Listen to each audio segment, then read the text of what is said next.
Ngayon nga makakasama natin live via Zoom si Miss Aimee Knight, member ng Philippine Longballs National Team. Good morning! Ako, good morning po. Hi, good morning po, sir, ma'am. Good morning. Kaya Sheila na lang po, Aimee. Ayan, so maraming salamat for joining us this morning. Pero ngayon, ano na ba nga bago? Kaya Aimee, ano bang pinagkakaabalahan mo ngayon? Still the same, ma'am. Yung sports pa rin sa Longballs. Very active pa rin. National team pa rin ako ng Philippine Longballs. And last year, sobrang ano po tayo, kasi madami po tayong achievement last year. Lalong-lalo na sa family sports ko ng Longballs na to.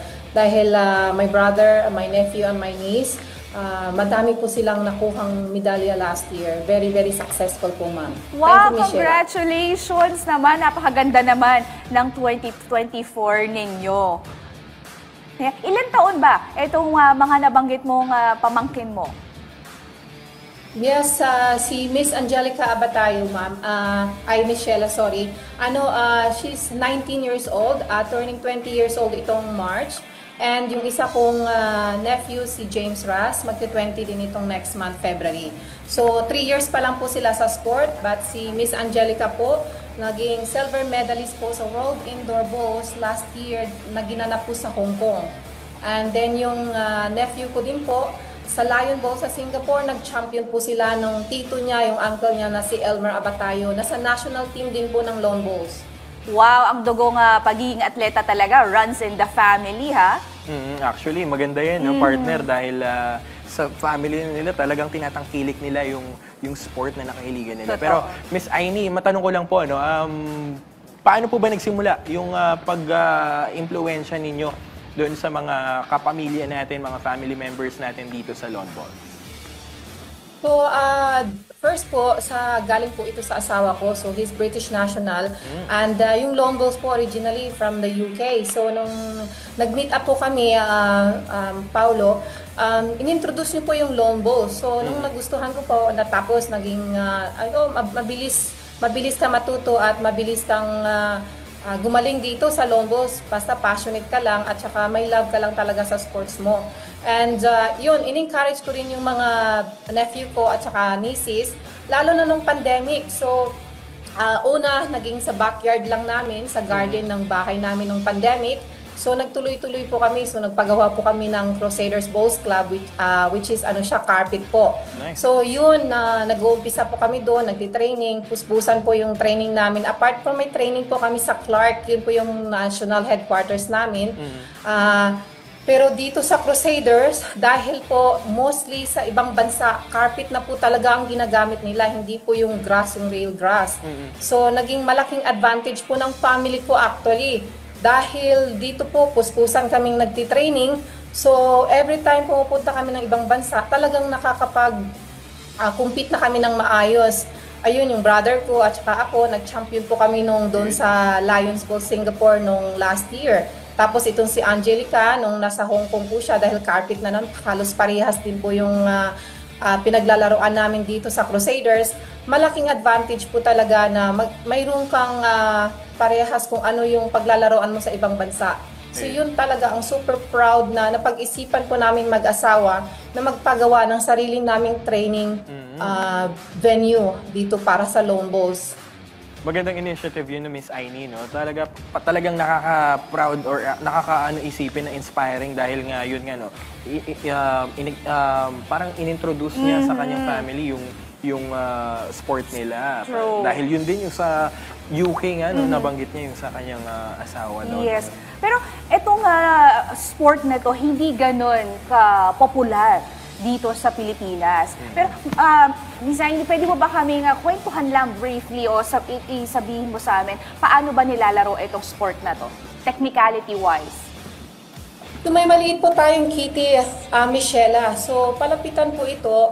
Ang Lawn Bowls kasi, kahit anong edad ka, pwede. Basta, capable ka lang mag-bend at saka more on sa sports na to, mentally game. So halos-halos naman lahat na sports. Pero itong Lawn Bowls na to, palapitan ito sa maliit na kitty na white jack yung tinatawag namin.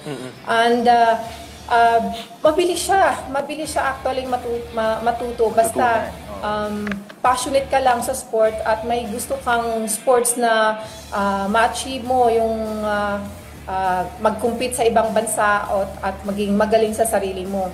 So, yung Lone Bulls, actually, hinihingkayat namin talaga. Ngayon, nagpapadala na po ako, Michela, ng mga sulat, lalo na sa mga schools dito sa around sa area namin. Lalo na sa summer classes, na hinihingkayat ko yung mga school na mag-participate para sa Lone Bulls na to, para mas makilala po yung sports namin. So, kasi nga, yun nga, hindi masyado popular dito sa Pilipinas yung Lone Bulls. Actually, sa lahat naman, pagka 100% committed ka, talagang napakadaling matutunan ng lahat. Pero, Miss Aini, matanong ko lang din, you've mentioned earlier na yung pagkakaiba ng carpet tsaka yung grass, no?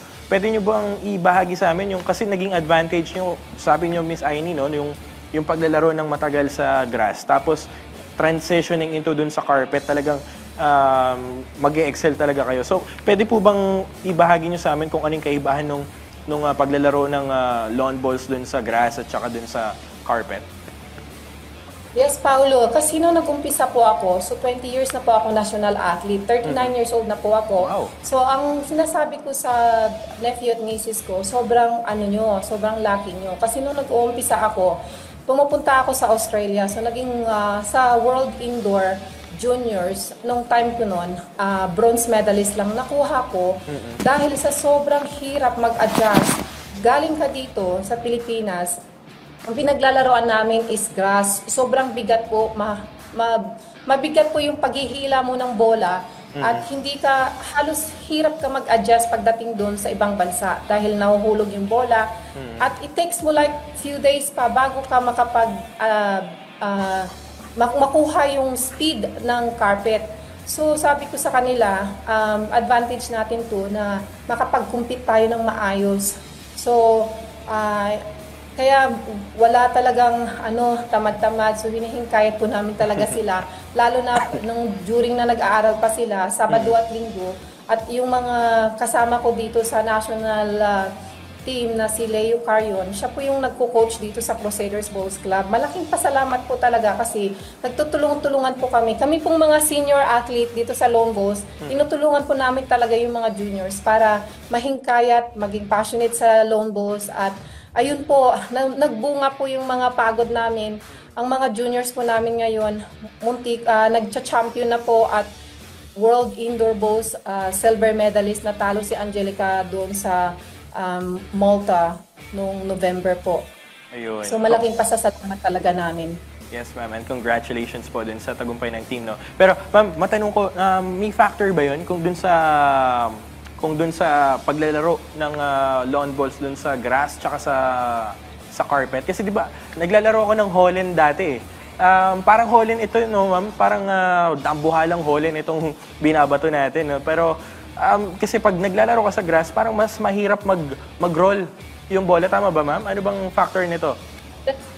Oo, Paulo, kasi pag tinitira mo sa grass, yung grass, hindi siya ganun ka perfect kasi minsan may bumpy, hindi ganun ka-level yung grass. At depende po sa grass na or pag na well-maintain yung grass, mas maganda, mas smooth.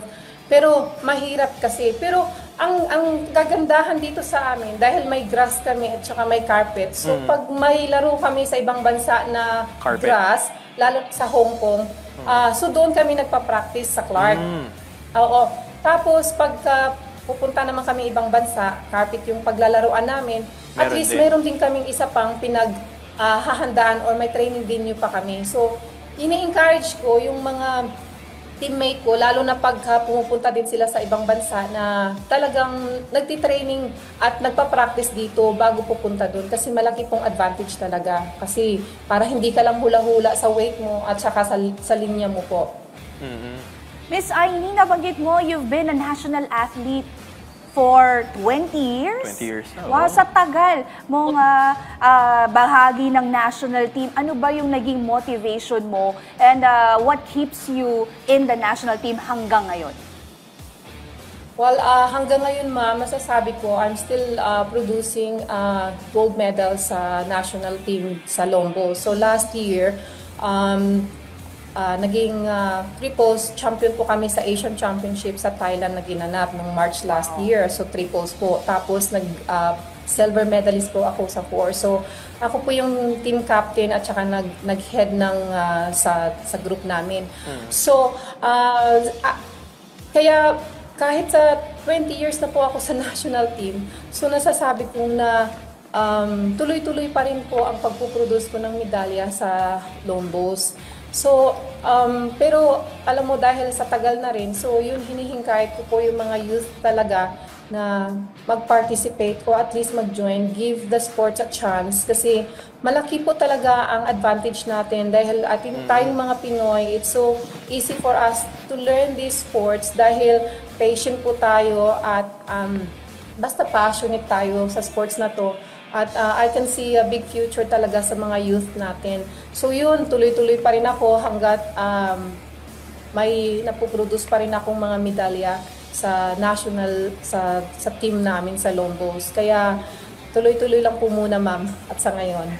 Miss Aini, tunay naman talagang nakaka-proud. Nakaka-proud ka naman talaga na hearing your achievements na hanggang ngayon na nakakapag-uwi ka pa rin ng medalya. Pero sa ganitong sport, sa lawn bowls, meron ba itong restriction up to until what age pwede ka maglaro?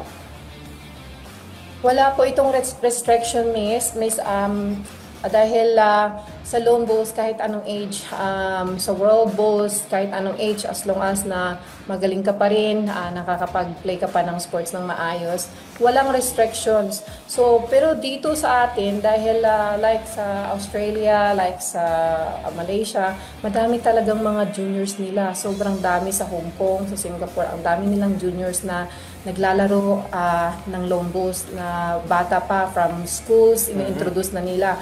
So, walang restriction yung lawn bowls, kaya dito sa Philippine Lawn Bowls Association namin, madami na rin kaming mga youth na nagsa-start at nagjo-join ngayon. So, hopefully, tuloy-tuloy po kasi like myself, 20 years na ako sa national athlete, pero yung iba kong kasama nasa like 25 to 30 years na po. Yeah. So, sana mabigyan yung ibang mga bata na ma-push, ma-encourage pa namin at sila naman po at kasi nakakaiba po talaga sa perspective natin as a person, lalo na yung you travel a lot, tapos you mingle with different countries around the world, yung confidence, mabuboost up po talaga. May iba po talaga yung life ng mga kabataan. So, yun palaging inuulit-ulit ko sa kanila to travel, to have different friends around the world.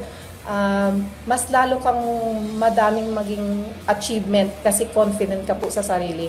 Ayun, exposure talaga yung mahalaga doon, partner. At saka, Miss Aini, maganda yung exposure doon lalong-lalo sa mga kabataan. And speaking of kabataan, Miss Aini, gusto ko lang din itanong kung meron ba tayong mga grassroots program na doon sa national team na events or mga pambata o mga competitions para sa mga kabataan na ma-try din itong lawn bowls, no? Para makakuha rin tayo ng mga national athletes balang araw. Yes, sa ngayon wala po pa po, pero yun po yung gusto ko ding tutukan as myself, kahit sa sarili ko na dadamihan ko. At the moment, one step at the time muna ako, like nagpadala ako ng mga sulat sa mga school to encourage their student, like age 14 and above, na mag-try ng lawn bowls. So nagpapadala po ako, pupunta po ako sa mga school at kinakausap ko po yung mga principal. So hopefully, so patient lang po yung ano ko ngayon, slowly, pero hopefully, tuloy-tuloy po yung mga kabataan na mag-join sa amin. Although, ang iba talaga, reklamo dahil mainit. Yung sports nito, yung dahil outdoor siya. So, sabi ko naman sa kanila, yun talaga, basta passionate ka lang na magkaroon ka ng sports sa sarili mo at gusto mong mag-join sa national team, talagang training, mainit, at ano na yan, natural na po yan. So, hopefully, plan din po namin ng asawa ko na hopefully pag may kontring extra pera uli in the future, magkaroon po ng covered court na carpet po, kahit 4 rings lang po. Dahil kahit sa world bowls po, sa industriya ng lawn bowls namin, kina-congratulate po kami kasi Halos po, lahat ng mga players around the world, subsidized po sila ng bansa nila, na nagkaroon sila ng club or carpet na ganyan. So kami po as in, I'm so proud to say talaga na dahil sa financially, dahil yung asawa ko talagang, dream ko po talaga na magkaroon ng sarili kong sports club na carpet para tuloy-tuloy po yung Lone Bulls. So congratulate po kami ng World Bulls dahil hindi po sila makapaniwala na sarili po naming pera, ginastos po namin para lang sa sports talaga. So, kung baga po, kung iisipin mo kung business personal ka, yung ROI mo po, wala pong ROI sa Lone Bulls dahil talagang passionate at saka love of the sports lang po talaga na sobrang mahal mo yung sports. Kaya gusto mo yung sports na lalaki sa bansa, makatulong sa mga bata at maging popular dito sa Pilipinas. Actually, ma'am, tanungin ko lang din, balikan ko lang yung mga sinabi mo kanina, ma'am. 20 years na po kayo dito sa national team at yung iba po, mga 25 years at mas matataas pa po.